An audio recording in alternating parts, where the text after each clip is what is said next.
Hi hello welcome back to ಹಳ್ಳಿ ಮೆಸ್ಟ್ರು English YouTube channel. ಪೊಲೀಸರು ಅವನನ್ನ ಅರೆಸ್ಟ್ ಮಾಡಬೇಕಾಗಿತ್ತು. ನಾನು ಇನ್ನೂ ಹೆಚ್ಚಿಗೆ ಚೆನ್ನಾಗಿ ಓದಬೇಕಾಗಿತ್ತು. ಅದನ್ನ ತುಂಬಾ ವೇಸ್ಟ್ ಮಾಡಬಾರ್ದಾಗಿತ್ತು. ಅದನ್ನ ಬೇಗ ಹೋಗಿದ್ರೆ ಮೀಟಿಂಗ್ ಅನ್ನ ಅಟೆಂಡ್ ಆಗಬಹುದಾಗಿತ್ತು. ಸೊ ಈ ರೀತಿ ವಾಕ್ಯಗಳನ್ನ ಅಂದ್ರೆ ಈ ಹಿಂದೆ ಆ ಕೆಲಸವನ್ನ ಮಾಡಬೇಕಾಗಿತ್ತು, ಆದ್ರೆ ಮಾಡಿರೋದಿಲ್ಲ, ಯಾವುದೇ ಒಂದು ಕಾರಣಕ್ಕೋಸ್ಕರ ನಾವು ಮಾಡಿರೋದಿಲ್ಲ. ಆ ಕೆಲಸಗಳ ಬಗ್ಗೆ ಹೇಳ್ಬೇಕಾದ್ರೆ ಶುಡ್ ಅನ್ನ ಬಳಸಿ ನಾವು ಹೇಳ್ತೇವೆ. ಶುಡ್ ಹ್ಯಾವ್ ಬೀನ್ ಅಂತ ಹೇಳ್ತೇವೆ. ಈ ಬಹಳಷ್ಟು ಇಂಪಾರ್ಟೆಂಟ್ ಆಗಿರ್ತಕ್ಕಂಥದ್ದು. ಇದು ಸ್ಪೋಕನ್ ಇಂಗ್ಲಿಷ್ ಅಲ್ಲಿ ಆಮೇಲೆ ರಿಟರ್ನ್ ಇಂಗ್ಲಿಷ್ ಅಲ್ಲಿ ಬಹಳಷ್ಟು ಇಂಪಾರ್ಟೆಂಟ್ ಆಗಿರ್ತಕ್ಕಂಥದ್ದು. ಈ ರೀತಿ ವಾಕ್ಯಗಳನ್ನು ನಾವು ನೋಡಿರ್ತೇವೆ. ಯಾವಾಗ ಒಂದು ಆಕ್ಷನ್ ಬಗ್ಗೆ ನಾವು ಅದ್ರ ಬಗ್ಗೆ ಜಾಸ್ತಿ ಹೈಲೈಟ್ ಮಾಡಿ ಹೇಳ್ತೇವೆ ಅವಾಗ ಶುಡ್ ಹ್ಯಾವ್ ಬೀನ್ ಅಂತ ಯೂಸ್ ಮಾಡ್ತೇವೆ. ನಾನು ಅದನ್ನ ಮಾಡಬೇಕಾಗಿತ್ತು ಅಂದ್ರೆ ಅದೇ ಮಾಡಿರೋದಿಲ್ಲ, ಅದನ್ನ ಹಿಂದೆ ಅದನ್ನೇ ಮಾಡಬೇಕಾಗಿತ್ತು ಅಂತ ಹೇಳಿಕೆ should have plus V3 verb ಇಂದ ನಾವು ಹೇಳ್ತೇವೆ. ಸೊ ಇವತ್ತಿನ ಒಂದು ಕ್ಲಾಸ್ ಅಲ್ಲಿ ಅವೆರಡೂರ ಬಗ್ಗೆ ಹೇಗೆ ಬಳಸಬೇಕು ಅನ್ನೋದನ್ನ ಏನ್ ಅರ್ಥ ಕೊಡುತ್ತೆ ಅನ್ನೋದನ್ನ ನೋಡೋಣ. ಸೊ ಬಿಫೋರ್ ದಟ್ ಯಾರು ನಮ್ಮ ಹೊಸದಾಗಿ ನೋಡ್ತಾ ಇದ್ರಿ ದಯವಿಟ್ಟು ಚಾನಲ್ ಸಬ್ಸ್ಕ್ರೈಬ್ ಮಾಡ್ಕೊಳ್ಳಿ, ವಿಡಿಯೋವನ್ನು ಹೆಚ್ಚು ಹೆಚ್ಚು ಜನರಿಗೆ ಶೇರ್ ಮಾಡಿ. ಅದೇ ರೀತಿ ನಾವು ಮಾಡ್ತಕ್ಕಂಥ ವಿಡಿಯೋ ಹೇಗೆ ಬರುತ್ತೆ ಅನ್ನೋದನ್ನು ಕೂಡ ಕಮೆಂಟ್ ಮುಖಾಂತರ ತಿಳಿಸಿ.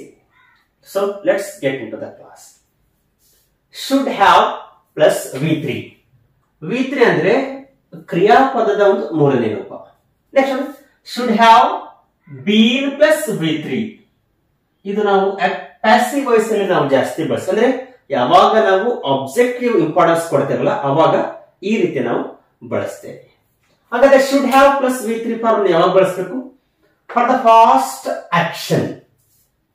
ಅದೇ ಹೇಳಿದಲ್ಲ, ಯಾವುದೇ ಒಂದು ಕೆಲಸವನ್ನ ಈ ಹಿಂದೆ ನಾವು ಮಾಡಬೇಕಾಗಿತ್ತು, ಅನಿವಾರ್ಯ ಕಾರಣಗಳಿಂದ ಮಾಡಿರೋದಿಲ್ಲ. ಆ ಕೆಲಸಗಳ ಬಗ್ಗೆ ನಾವು ಈಗ ಹೇಳ್ಬೇಕಾದ್ರೆ ಪ್ರೆಸೆಂಟ್ ಅಲ್ಲಿ ಹೇಳ್ಬೇಕಾದ್ರೆ ನಾವು should have plus V3 form ಅನ್ನ ನಾವು ಬಳಸಿ ಹೇಳಬೇಕು.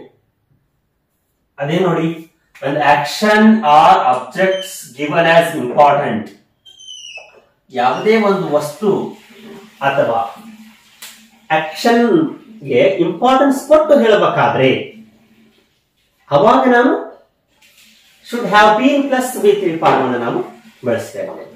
ಸೊ ಒಂದೊಂದಾಗಿ ಎಕ್ಸಾಂಪಲ್ ಅನ್ನು ನೋಡೋಣ, ಅಂದ್ರೆ ನಿಮ್ಗೆ ಅರ್ಥ ಆಗುತ್ತೆ. ನೋಡಿ, police should have arrested the thief ಅಂದ್ರೆ ಪೊಲೀಸರು ಕಳ್ಳನನ್ನ ಅರೆಸ್ಟ್ ಮಾಡಬೇಕಾಗಿತ್ತು. ಅಂದ್ರೆ ಇಲ್ಲಿ ಆಕ್ಷನ್ ಆಗಿಲ್ಲ, ಅದನ್ನೇ ಈ ಹಿಂದೆನೆ ಮಾಡಬೇಕಾಗಿತ್ತು ಅಂತ ಅರ್ಥ. It means the action has not taken by the police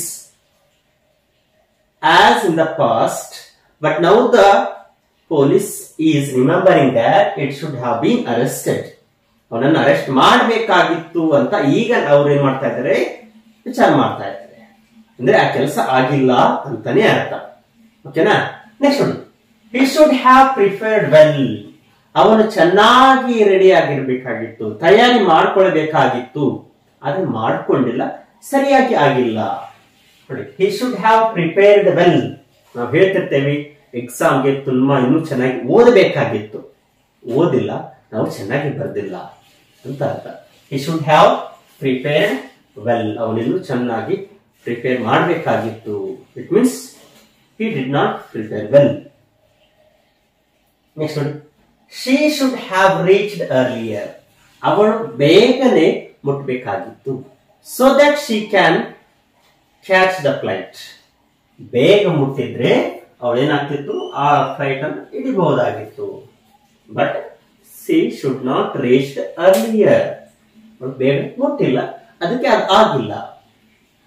We should have taken him to the hospital. ನಾವು ಅವನನ್ನ ಆಸ್ಪತ್ರೆಗೆ ತೆಗೆದುಕೊಂಡು ಹೋಗ್ಬೇಕಾಗಿತ್ತು. ನಾವು ದೊಡ್ಡ ತಪ್ಪು ಮಾಡಿದ್ವಿ. ನಾವು ಹೇಳ್ತಿರ್ತೇವಲ್ಲ, ಯಾವ್ದೋ ಒಂದು ಕೆಲಸವನ್ನ ಈ ಹಿಂದೆ ಮಾಡ್ಬೇಕಾಗಿತ್ತು, ಮಾಡಿರೋದಲ್ಲ, ನಾವು ಒಂದು ಪಶ್ಚಾತ್ತಾಪ ಪಡ್ಕೊಂಡು ಹೇಳ್ತಿರ್ತೇವೆ. ಮೊದ್ಲೇ ನಾವು ಚೆನ್ನಾಗಿ ಓದಿದ್ರೆ ಪಾಸ್ ಆಗ್ತಿದ್ವಿ, ಓದ್ಬೇಕಿತ್ತು. We should have read well. ಅದ we should have taken him to the hospital. ಅವನನ್ನ ನಾವು ಹಾಸ್ಪಿಟ್ಲಿಗೆ ತಗೊಂಡು ಹೋಗ್ಬೇಕಾಗಿತ್ತು. ಅಂದ್ರೆ ಅವನು ಬದುಕ್ತಿದ್ದು ಏನೋ ಗೊತ್ತಿಲ್ಲ. Teacher shouldn't have punished so harshly. ಇಲ್ಲಿ ನೆಗೆಟಿವ್ ಅನ್ನ ಬಳಸಿದ್ವಿ. Shouldn't, should plus not shouldn't. ಶಿಕ್ಷಕರು ಅವನಿಗೆ ಅಷ್ಟೊಂದು ಕಠಿಣ ಶಿಕ್ಷೆಯನ್ನ ನೀಡಬಾರದಾಗಿತ್ತು.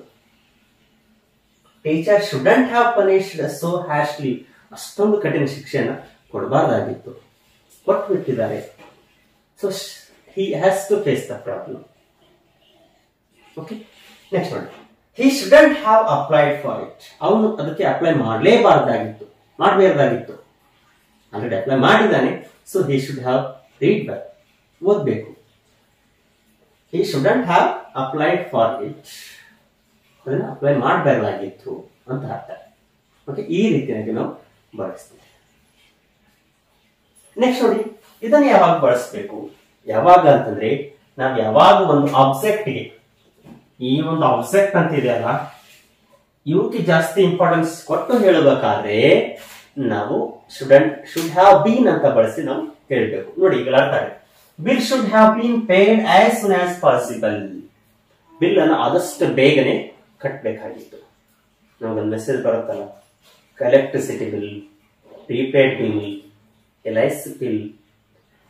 Bill should have been paid, ಇಷ್ಟು ಅಂದ್ರೆ ಸಾಕು. Bill should have been paid, bill ಅನ್ನ ಕಟ್ಟಬೇಕಾಗಿತ್ತು ಅಂದ್ರೆ ಯಾವುದಕ್ಕೆ ಒತ್ತು ಕೊಡ್ತಾ ಇದೀವಿ ನಾವು? ಬಿಲ್. ಇದನ್ನೇ ಉಲ್ಟಾ ಹೇಳ್ತಾ ಇದೀವಿ ನಾವು. Bill should have been paid, bill ಅನ್ನ ಕಟ್ಟಬೇಕಾಗಿತ್ತು. Okay, next it should have been done, ಅದು ಆಗ್ಬೇಕಾಗಿತ್ತು, ಅದನ್ನು ಮಾಡಬೇಕಾಗಿತ್ತು, ನಾನು ಮಾಡಿಲ್ಲ. It should have been done, ಅದನ್ನ ಮಾಡಲೇಬೇಕಾಗಿತ್ತು ಅಥವಾ ಮಾಡಬೇಕಾಗಿತ್ತು ಅದನ್ನ, ಆ ಕೆಲಸವನ್ನ. ನೆಕ್ಸ್ಟ್ ನೋಡಿ, my bike should have been sold, ನನ್ನ ಬೈಕ್ ಅನ್ನು ಮಾರಬೇಕಾಗಿತ್ತು.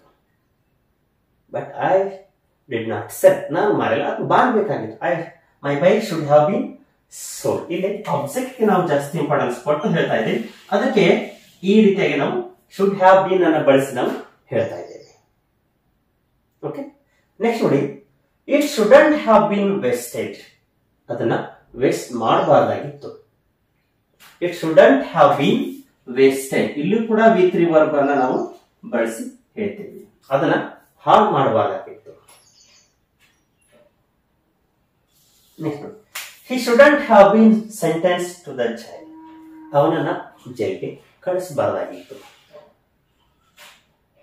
ನೋಡಿ, should have plus V3 form, should have been plus V3 form. ಈ ರೀತಿ ನಾವು ಇಂಗ್ಲಿಷ್ ಅನ್ನ ಕಲಿತಾ ಹೋದಾಗ ನಾವು ಕೂಡ ಅಡ್ವಾನ್ಸ್ ಲೆವೆಲ್ ಆಗಿ ಇಂಗ್ಲಿಷ್ ಅನ್ನ ಕೂಡ ಕಲಿಬಹುದು. ಸೊ ಇವತ್ತಿನ ಒಂದು ಕ್ಲಾಸ್ ಅಲ್ಲಿ should have plus V3 form, should have been plus V3 form ಅನ್ನು ಹೇಗೆ ಬಳಸೋದು, ಏನು ಅರ್ಥ ಆಗುತ್ತೆ ಅನ್ನೋದನ್ನ ನೋಡಿದ್ವಿ. ನಾನು ಒಂದೆರಡು ವಾಕ್ಯಗಳನ್ನು ಹೇಳ್ತೀನಿ, ಅದನ್ನ ಕಮೆಂಟ್ ಮುಖಾಂತರ ತಿಳಿಸಿ. ಆ ಕೆಲಸವನ್ನ ಬೇಗ ಮಾಡಬೇಕಾಗಿತ್ತು, ಆ ಮನೆಯನ್ನ ಅವನು ಮಾರಬೇಕಾಗಿತ್ತು, ಅವಳು ಬೇಗನೆ ಶಾಲೆಗೆ ಬರಬೇಕಾಗಿತ್ತು, ಮನೆಯನ್ನ ಬೇಗ ಕಟ್ಟಬೇಕಾಗಿತ್ತು. ಈ 4 ವಾಕ್ಯಗಳನ್ನ ಶುಡ್ ಹ್ಯಾವ್ ಬೀನ್ ಎಲ್ಲಿ ಬರುತ್ತೋ ಅಥವಾ should have plus V3 form ಎಲ್ಲಿ ಬರುತ್ತೆ ಅನ್ನೋದನ್ನ ನೋಡಿಕೊಂಡು ಕಮೆಂಟ್ ಮುಖಾಂತರ ಈ ಒಂದು ಕಮೆಂಟ್ ಬಾಕ್ಸ್ ಅಲ್ಲಿ ತಿಳಿಸಿ ಹೇಳಿ. ಸೊ ಇದೇ ರೀತಿ ನಾಳೆ ಒಂದು ಕ್ಲಾಸ್ ಅಲ್ಲಿ ಕೂಡ ಇದೇ ರೀತಿ ಇಂಪಾರ್ಟೆಂಟ್ ಆಗಿರ್ತಕ್ಕಂಥ, ಬಹಳಷ್ಟು ಇಂಪಾರ್ಟೆಂಟ್ ಆಗಿರ್ತಕ್ಕಂಥ ಸ್ಪೋಕನ್ ಇಂಗ್ಲಿಷ್ ಅಲ್ಲಿ ಬರ್ತಕ್ಕಂಥ ಕಂಟೆಂಟ್ ಗಳ ಜೊತೆಗೆ ಬರ್ತೀನಿ. ಅಲ್ಲಿವರೆಗೂ keep watching our videos and do likes and comments in the comment section below. Thank you. Have a nice day.